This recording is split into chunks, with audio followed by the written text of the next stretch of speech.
Hey guys, welcome back to my channel. It's Kat. For today's video, I will be doing the mid-year book tag. This is one book tag that I try to do every single year, just as like a mid-year check-in. All these questions are basically questions from the previous mid-year book tags that I've done, so I'm just gonna be answering those questions. So the first question is, favorite book of the year so far? I definitely don't have a favorite singular book of the year, but I do have a favorite series of the year so far. That has to be Ballad of Sword and Wine, so I'm holding the first three volumes here. I'm so head over heels about the series. It has taken over my life.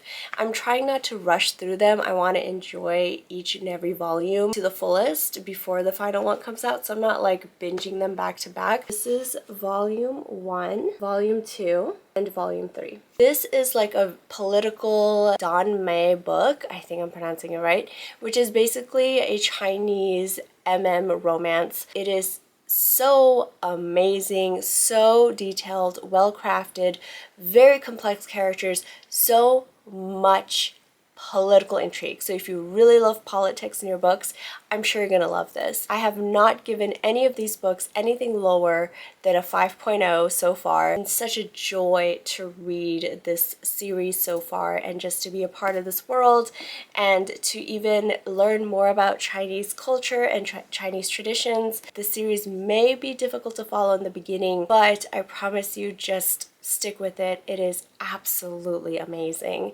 and I feel almost honored to have the privilege to read these books. Question 2 is favorite sequel. Ballad of Sword and Wine Volume 2. This was such a great follow-up to the first book. We got a bit of a deeper look into our two main characters, their budding romance, their feelings, how much they want to hate each other but they can't help the feelings and the attraction that they have for each other. We're just getting more intimate moments between them, which has been so lovely to read about, but also we're getting a look into a lot of the other characters and their motivations and the political moves that they're making, the strategies that they're coming up with on how to gain more power, gain more wealth. Number 3 is new release that you haven't read yet. This question haunts me because I don't know how to answer it. There's so many new releases that have come out of this year so far. The first 6 months of 2026 has been filled with so many releases. Of course, a lot of them I have not read. I don't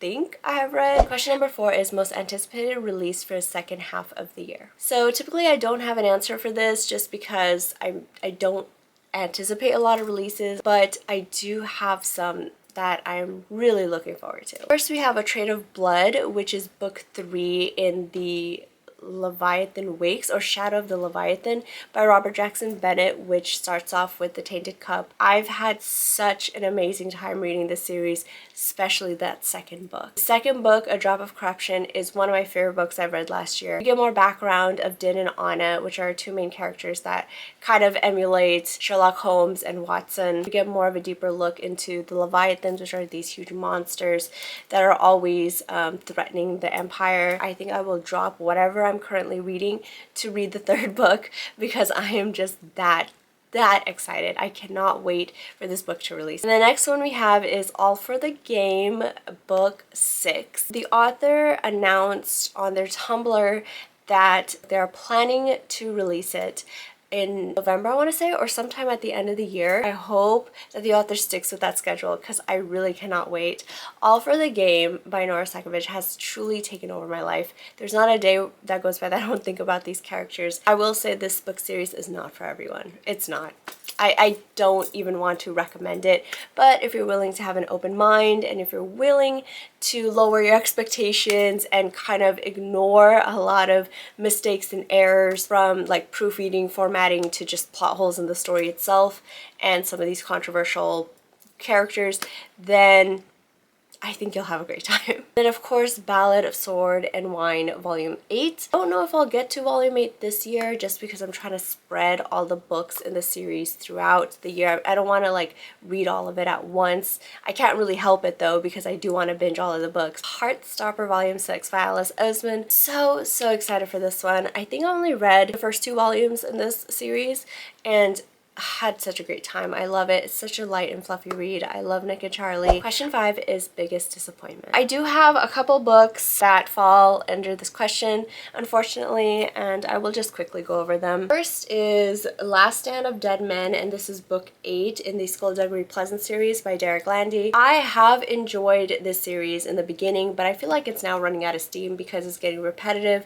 with its humor, and I feel like this book, which is like damn near 600 pages, 100 or 200 pages could be shaved off because a lot of it is just unnecessary. And then I have Final Girls by Riley Sager, which this was kind of surprising because I have enjoyed all the books I've read by Riley Sager so far. I made a reading vlog of my experience with this. I just didn't like the characters. The plot is so slow. It was dragging. The surprise, the big plot twist wasn't even one that surprised me because it was pretty predictable. Beach Read by Emily Henry, that was also a disappointment. I didn't like the characters at all. Like, they felt so childish, especially because they're adult characters, so you'd think they'd be a little, you know, the frontal lobe is a little more developed, but I just didn't feel like that. There's just nothing about this book that I truly enjoyed. And then I have Crave by Tracy Wolff, which is the first book in the Crave series, which a lot of people compare to Twilight. If a book is compared to Twilight, I don't really think that the book would be all that great, so I didn't go in with high expectations. It was very, very YA. Question 6 is biggest surprise. I'm gonna go back to Final Girls by Riley Sager. Again, surprised that this was a disappointment because I was hoping that it would be a Riley Sager book that I really enjoyed. Maybe I should just go in with no expectations because that's how I've come to enjoy Riley Sager books. Another big surprise was Wild Dark Shore by Charlotte McConaughey. The reason this was a surprise is because of what it made me feel. When I first started off reading this book, I did not like the decisions these characters were making, and I felt like there was just so much miscommunication that could be avoided. But as I continued to read and I continued to take myself out of the book and just kind of observe what the characters are doing, that's when I really started to like my reading experience. These characters are flawed, but they're human. They're gonna make mistakes. There's gonna be miscommunication. There's so much trust that needs to be earned and built, and relationships that need to be built. And a lot of that takes time. Sometimes mistakes are made in order for all of that to form. And then another book that surprised me was Assassin's Blade by Sarah J Maas. So this is my official first book ever that I read by Sarah J Maas. I feel like this was the right decision because of the backstory I get and then how I'm gonna go into Throne of Glass with like the knowledge that I have from this book. I didn't have the highest expectations, I will be honest about that, just because books that are so hyped and popular have let me down a lot in the past. I was pleasantly surprised. I really did enjoy the writing style, and I did like our character Selena Sardathian. I think she's a badass, and she definitely can back it up with her actions, and I definitely really like Sam. Oh boy, Sam. Overall, I just had such a great time with this book, and I'm really excited to continue. Question 7 is a favorite new author. For this one, I have 2. First author is the author of Ballad of Sword and Wine, and I'm totally going to mispronounce their name, so please forgive me, but I think it's pronounced Tang Ju King. So sorry, that's probably the worst pronunciation of this name, and definitely not accurate. But I do truly enjoy this author. I do love the way they write characters, the way they write this political storyline, and how they weave politics into the characters' lives. So clever, it's so brilliantly written, and it's one of those books that you have to be mentally engaged, like you have to use your brain muscles in order to really understand what you're reading. I really love an author that doesn't really hold your hand, that doesn't overly explain things. Another favorite author is Taylor Jenkins Reid. I read 7 Husbands of Evelyn Hugo. Truly enjoyed it, fell in love with this book. I just had such a great time that it made me want to read more by this author. But even just this one book alone made me trust Taylor Jenkins Reid as an author. Like, I feel like they will deliver and they will take me on a journey. This author is definitely one of those that can evoke emotions from the reader. So I basically bought a lot of Taylor Jenkins Reid books, such as Daisy Jones and the Six, Carrie Soto's Back, Malibu Rising, Atmosphere. Question 8 is New Fictional Crush. I typically don't have an answer for this book, but I do have one this time, and that is Kishin and he is a character from Watermoon. Kishin is a physicist, and I just loved reading the book from his lens, how he's trying to make sense of this fantastical world that he is thrown into through his very scientific brain. Like, he's trying to reason things out, he's trying to use logic. So just to kind of see how he's coming to terms with accepting the reality that there are worlds out there that cannot be explained through his knowledge and experience with science. And then his love and appreciation for Hana, how he cares for her, how he wants to help her, how he won't give up on her.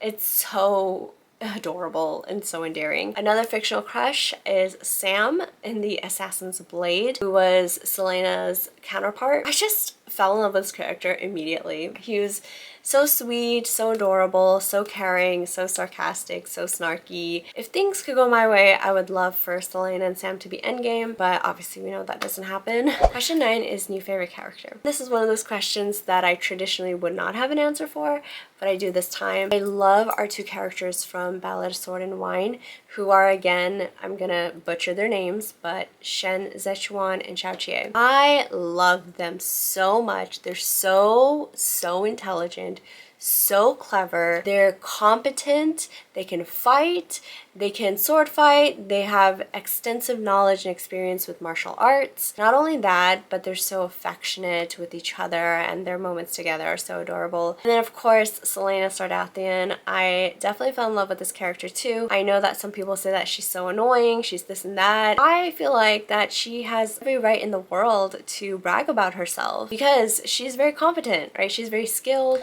Question 10 is a book that made you cry. I have Sevlin. I always say Sevlin. I don't know why my words get twisted.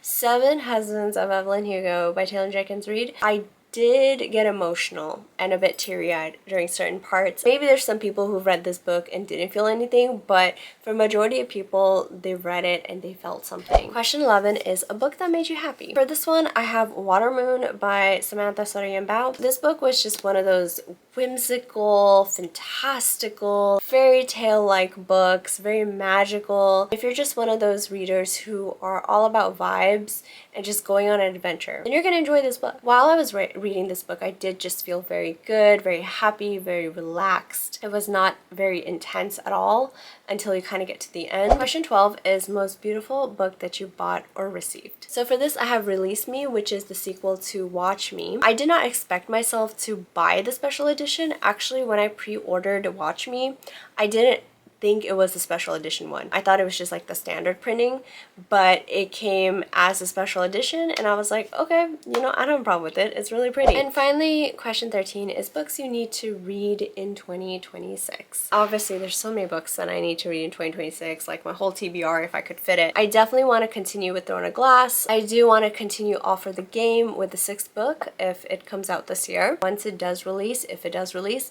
I will pick it up immediately. I have Angel Fall by Susan E. Trade of Blood by Robert Jackson Bennett. Again, once that book reaches my doorstep, I'm going to drop everything and start reading it immediately.